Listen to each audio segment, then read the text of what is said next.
Welcome to my channel. Today you will learn how being fired for being pregnant did not ruin me. It made me.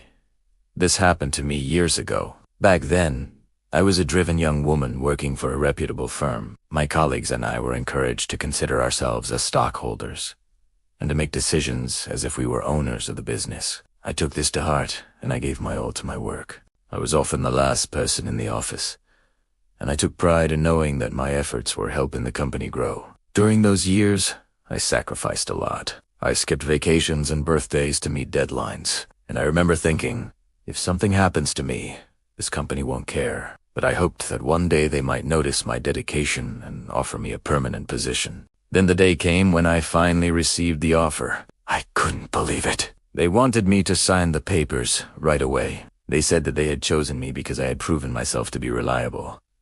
However, the contract was only for 6 months. I was confused because they said that this was an indefinite contract, so I asked them why they had changed their mind. They said that they were restructuring the department and they needed someone who was 100% available and that they were willing to give me the position after my contract ended. Although I was disappointed, I accepted the new conditions and I continued working. However, soon after I signed the papers, I noticed that things changed. People were no longer friendly to me. The atmosphere in the office became tense, and some colleagues started treating me coldly. I tried to ignore it, but it became unbearable. One day, my boss called me into his office and fired me for no reason. He didn't offer any explanation or tell me what I had done wrong.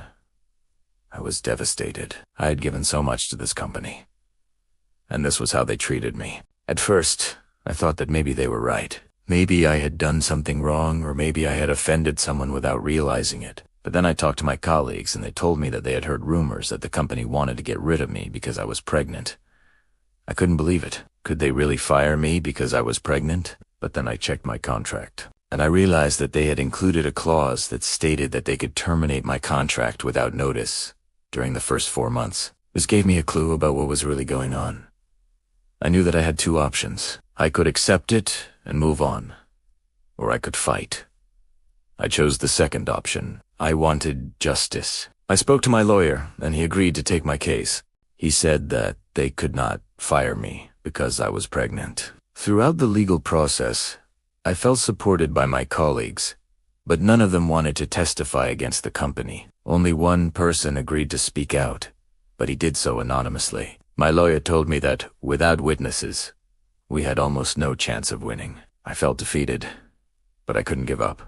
I thought about all the women who had faced similar situations, and I realized that I had to continue fighting. I didn't want my experience to be in vain. I discovered that the company had a history of paying women off to keep quiet. Therefore, nobody wanted to come forward. I knew that I needed proof to expose what the company was doing, so I started looking for evidence online. I discovered that the company had posted several job openings for sales representatives, but they had hidden the real responsibilities in the job descriptions. For example, the job ads said that employees would work from 9 a.m. to 6 p.m., but in reality, they were expected to work until 9 or 10 p.m. Most of the applicants were women.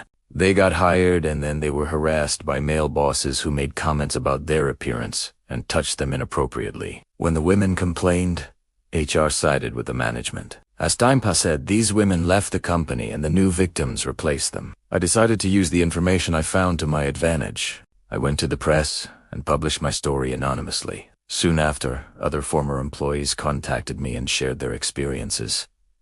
Finally, I had proof. After I went public with my story, the company tried to contact me and offered to settle out of court. However, I refused to accept a few $1,000,000 in exchange for my silence. In the end, I won the case. The company had to apologize publicly, pay millions of dollars, and change its policies. But most importantly, other women felt empowered to speak out.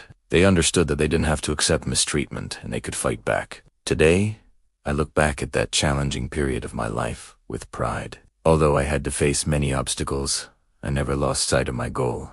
In the end, my story helped many women and brought a major company to its knees.